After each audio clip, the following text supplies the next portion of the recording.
It is a topic we will continue to monitor here on NewsX World.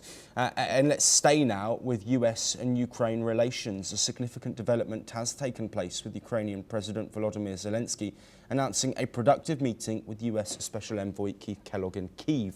The discussion focused on bolstering Ukraine's air defense systems, joint military production and sanctions against Russia as the US continues to strengthen its support for Ukraine amidst the ongoing conflict. The talks also highlighted Ukraine's readiness to purchase American weapons, including air defense systems, which we've said, of course, multiple times, and potential collaboration on joint drone production. On the diplomatic front, Zelenskyy confirmed that the path to peace remains a central topic in talks with both the US and NATO. The US and Ukraine also discussed the possibility of Ukraine acquiring weapons through European partners, with a focus on enhancing air defence to protect the country's major cities from further Russian attacks. The situation remains tense, with an air raid alert declared in Kyiv shortly after the meeting between Zelenskyy and Kellogg. As the war continues to escalate, both sides are emphasising military readiness and diplomatic efforts, hoping to find a path to peace while continuing to strengthen Ukrainian defensives. Well, joining us once again is Dr. MJ Augustin, a defence expert, who's joining us in New Delhi.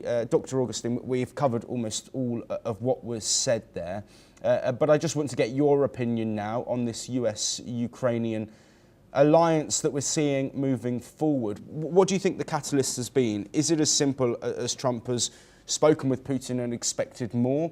Or do you think that this is all part of one of Trump's big plays? He obviously talks about him and the art of the deal.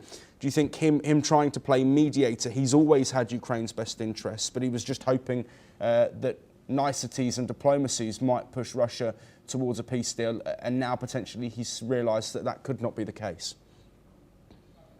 Great question, Joshua. Taking a leaf from what Dr. Jim Rice was saying, two things emerge out of this. A, Trump wants whatever he's going to supply from here on forward to be paid for by NATO. That is a double-edged sword, if you frankly ask me. Why I'm saying this is, if you look at op in Iraqi freedom, op during freedom, and wars after that in Afghanistan and wherever else, wherever US went, its allies followed. They paid for with sweat and blood, with their people, with their equipment, obviously affecting their economy. And they never asked the United States, we are joining you on this fight. Are you going to pay us for it? It wasn't a question. When NATO Article 5 is absolutely clear on this subject. No NATO nations are paying each other when it comes to a collective security provision of NATO. It's as simple as that. So to start with, Joshua, it is a contravention to Article 5.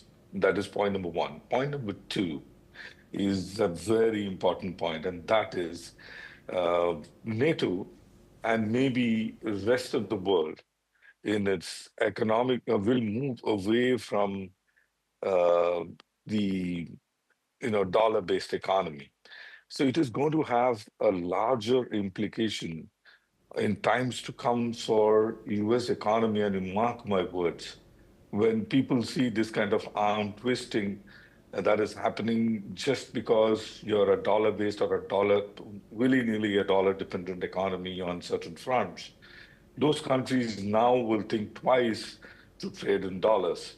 And that means the death knell for a dollar-based economy. Well, for example, petrodollars. Anyone who buys fuel on dollars are actually contributing, indirectly to US economy without US working for it. That kind of situation will arise, and mark my words, will arise in less than probably half a decade. And that is something which, if Trump is, it's a disservice to people of the United States of America when you start arm twisting people like this, saying, I will levy 500% tariffs and stuff like that. These are things which a statement does not do without thinking it through over short term, medium term, and long term. I mean, in India, as part of this program, in India, we do, something called net assessment. We assess an action that a country takes in terms of periods, like short, medium, and long. In the short term, maybe Trump will have his way, but in long term, it is going to be, a lose-lose game for him. Over to you, Joshua. Dr. Augustine, if you do stay